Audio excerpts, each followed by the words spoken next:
तो चलिए monsoon update आप तक एक बार फिर से पहुंचा दें, क्योंकि प्रदेश में मानसून की मेहरबानी लगातार जारी। मौसम विभाग के अनुसार आज भी अजमेर, जयपुर, बीकानेर सहित जोधपुर संभाग के कुछ भागों में भारी व अति भारी बारिश की चेतावनी। कोटा, उदयपुर, भरतपुर संभाग में कहीं कहीं मध्यम से भारी बारिश होने की संभावना।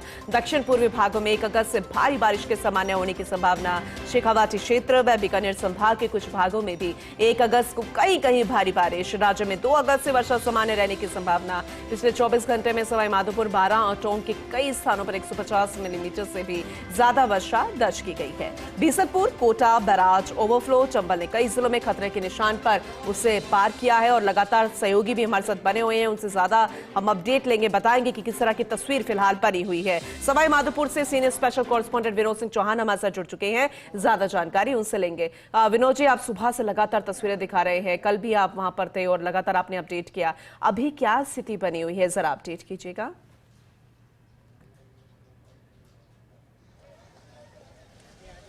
बिल्कुल पूनम जी, देखिए कल जिस तरीके से बारिश का कहर यहाँ बरपा था और 9 इंच तक बारिश दर्ज की गई, यानी 230 mm बारिश हुई थी और बरसों बाद ये नज़ारा देखने को मिला है। कई लोगों से हमने बात की, आज पूरा नज़ारा देखा, कई इलाकों का दौरा फर्स्ट इंडिया की टीम कर चुकी है। कमोबेश सभी जगह एक ही समस्या है, पिछले 2 दिन से पानी बिजली का इंतजाम नहीं है। देखिए घरों में 10-10 फीट पानी भरने के बाद अब पानी बिजली का कोई इंतजाम नहीं है, खाने की व्यवस्था नहीं बैठ पा रही है। लोग इस बात को लेकर आशंकित हैं, परेशान हैं कि बिजली कब लौटेगी, और जिस टंकी से पेयजल की व्यवस्था थी उसका पाइप भी निकल गया है, तो ऐसे में पेयजल व्यवस्था का क्या इंतजाम होगा। हालांकि कुछ इलाकों में टैंकर पहुंचे हैं, तो अब दूसरे इलाकों में इस बात को लेकर के विरोध भी शुरू हो गया है कि हमको पानी क्यों नहीं मिल रहा। हम आपको सीधी तस्वीर दिखाते हैं कि किस कदर एक हैंडपंप पे महिलाएं सुबह से पानी भरने के लिए यहाँ मौजूद हैं और एक एक कर सभी घरों में यहीं से हैंडपंप से पानी भरा जा रहा है। सुबह का आलम तो ये था, करीब 50 से 60 महिलाएं यहाँ मौजूद थी। इनसे हम सीधे तौर पे बात करेंगे, कल जो बारिश आई उसके बाद क्या हालात है? बहुत बुरी हालत है, पानी भर गया साहब, सर कमरा में बैठवा की जगह नहीं, बिल्कुल भी बहुत परेशानी आई है। बच्चा ने छोटा छोटा बच्चा ने कांदान पे ले निकाले, बहुत परेशान हुए। जब मैं पूरा बिस्तर भी नरे माँ के लिए, बिछावा के लिए, ओढ़वा के लिए, फेरवा के लिए, कपड़ा तक को काई फेरा। तो देखिए अपनी पानी भरने की बारी का इंतजार एक महिला कर रही है। क्या हालात हुए? आप कहाँ रहते हैं, कौन से मोहल्ले? यहाँ के सब यही हालात है, सब बह गए सर, कुछ भी नहीं बचा हमारे। तो बच्चे बच्चे सब परेशान हो गए, कादा कीचड़ सब बे, खाने के लिए भी नहीं बचा कुछ भी, सब परेशान है सर। कुछ युवा भी है, उनसे भी हम बातचीत करने की कोशिश करेंगे। क्या हालात है, क्या स्थिति है इस मोहल्ले?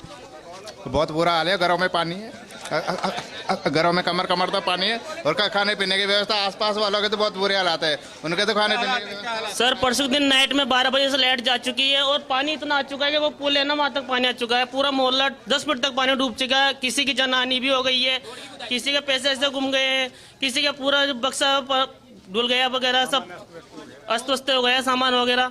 जी एक बड़ी चीज हम आपको दिखाना चाहेंगे, जो यहाँ आम समस्या है, इस नाले को लेकर लोगों की शिकायत है कि देखिए जो यहाँ पर ये फ्लाईओवर बन रहा है, ये नाला कभी 20 फीट गहरा हुआ करता था, लेकिन अब अतिक्रमण की भेंट चढ़ने के बाद यहाँ लगातार गाद निकलती जा रही है और गाद बढ़ने के बाद ही स्थिति बदल गई है। क्योंकि जब नाला ओवरफ्लो हुआ तो घरों में 10 फीट तक पानी आ गया, और आप नाले के नीचे की जो ये स्थिति देखेंगे तो कचरा जो है लोगों के घरों में जमा हो गया है। लोगों के घरों से कचरा तक नहीं निकल पा रहा है। 10-10 फीट पानी आने के बाद समस्या 4 गुना बढ़ गई है। पहली बार ये मंजर देखा गया है, और कुछ और भी लोग हैं, उनसे हम बात करने की कोशिश करेंगे कि क्या हालात है। भाई साहब, कई हालात है? जी हालत बहुत बुरा है, और किसी के घर में पानी भर गया, किसी का बक्सा बह गया, किसी का क्या हो गया।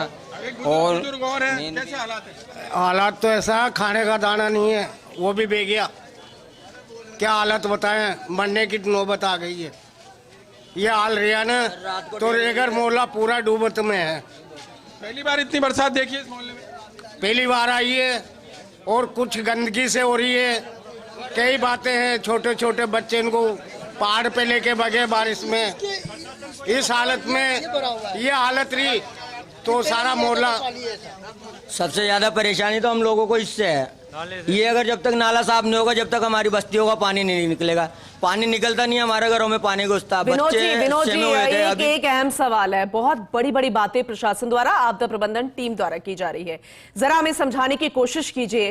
वो लोग जो कह रहे हैं कि हम ऐसे इलाकों में जा रहे हैं, ऐसे नुमाइंदों लोगों के पास जा रहे हैं जिनको दरकार है, जो मुसीबत में है, अगर वो यहां नहीं पहुंचे तो फिर कहां पहुंचे हैं? और आपको कोई नजर आया क्या, कोई अधिकारी, कोई यहाँ पर राहत मिलती हुई या सहायता मिलती हुई नजर आई क्या?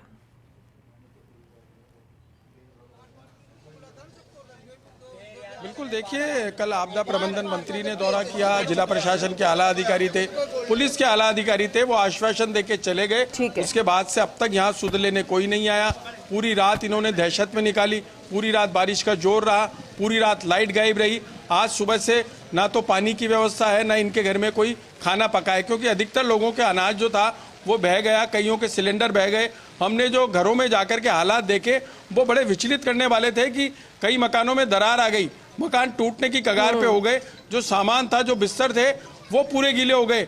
लोगों ने पूरी रात गुजारी, जाग कर गुजारी, और सुबह होते जब पौ फटी तो इनको इंतजार था कि कोई सहायता के हाथ इनकी तरफ बढ़ेंगे, लेकिन कुछ नहीं हो सका।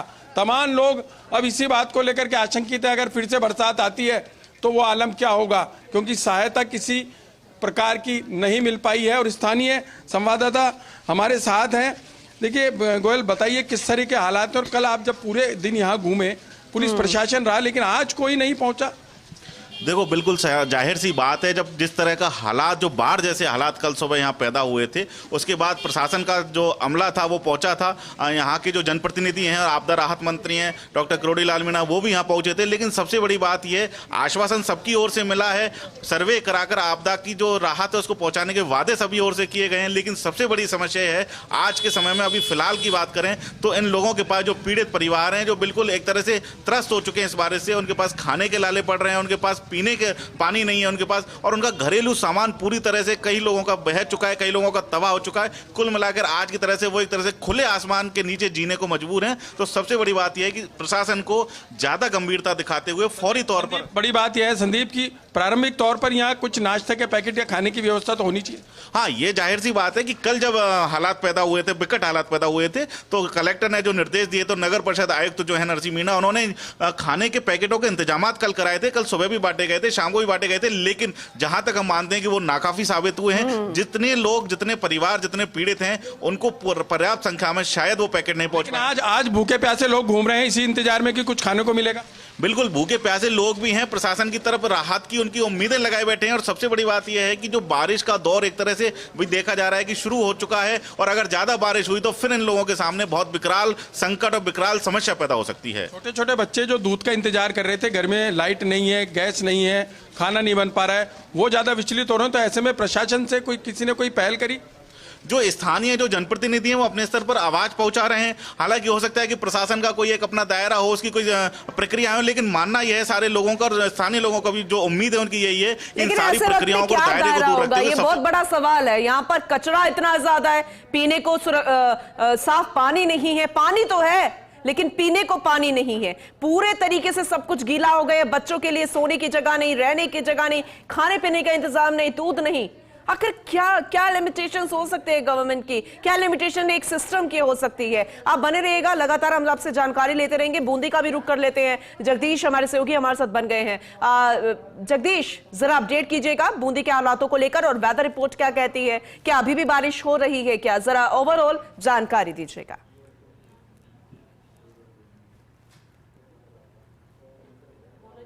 बूंदी में लगातार बारिश का दौर जारी है। बूंदी में पिछले 24 घंटे से मूसलाधार बारिश चल रही है, जिससे पूरी तरह से जनजीवन प्रभावित हो चुका है। अगर औसतन माने तो करीब 6 इंच बूंदी जिले में बारिश दर्ज की गई है। हम अभी पर्दा बांध के जो नदी निकलती है वहाँ पे खड़े हैं, जो पूरा ओवरफ्लो है। आपके सहयोगी से कहूँगा दिखाएं, पूरा ये पानी किस तरह से निकल रहा है, हर जगह ओवरफ्लो है बिल्कुल। वही रायपुर थाना क्षेत्र की बात करें, सर्वाधिक 5.5 इंच बारिश का रिकॉर्ड दर्ज किया है। लगातार हो रही बारिश के चलते कई गांव का संपर्क तहसील मुख्यालय से टूट गए। मौसम विभाग ने बूंदी जिले समेत आसपास के जिलों में ऑरेंज अलर्ट जारी कर रखा है। विभाग के अनुसार अगले 24 घंटे में अत्यधिक बारिश की संभावना बनी हुई है। प्रशासन ने नागरिकों से नदियों और जलभराव क्षेत्रों में दूर रहने की अपील की है। इधर बूंदी जिले में प्रमुख बांधों में पानी की आवक लगातार जारी है। कुछ बांधों में पानी की मात्रा बढ़ने से गेट खोलने की नौबत आ गई है। गुड्डा बांध, पर्दा बांध, कनक सागर जैसे बांधों में आसपास निगरानी बढ़ा दी गई है। भारी बारिश और बांधों में जलस्तर बढ़ने के चलते प्रशासन सतर्क मोड पर है। जिले की आपदा प्रबंधक टीमें एक्टिव मोड पर हैं और किसी भी आपदा की स्थिति में निपटने के लिए तैयार है। जिले की नदियां और बांधों का ओवरफ्लो होने से लाकड़ी नेवा क्षेत्र के कई गांव गाँव का मुख्यालय से संपर्क कर चुका है, जिससे आवागमन भी बाधित हुआ है। नदी नालों पर उफान, जनजीवन अस्त व्यस्त है। जिला प्रशासन ने सतर्क और बचाव कार्य जारी कर रखे हैं। चलिए लातेरी और ठीक है, नेरवा के आप नजर ग्रामीण बना के क्षेत्र- रखिएगा। आपसे हम आगे भी अपडेट लेते रहेंगे। जगदीश, बहुत शुक्रिया ये तस्वीरें दिखाने के लिए, ओवरऑल जानकारी देने के लिए। विनोद जी और संदीप, आपका भी बहुत शुक्रिया ये अपडेट देने के लिए। आपसे हम लगातार जानकारी लेते रहेंगे। ये बेहद महत्वपूर्ण है हर एक अपडेट जानना, और खासकर उन निचले तबके लोगों को किस तरह की सुविधाएं मिल रही हैं, या फिर सिर्फ और सिर्फ असुविधा में ही वो जीने को मजबूर है। ये तस्वीरें हम आपको बताते रहेंगे।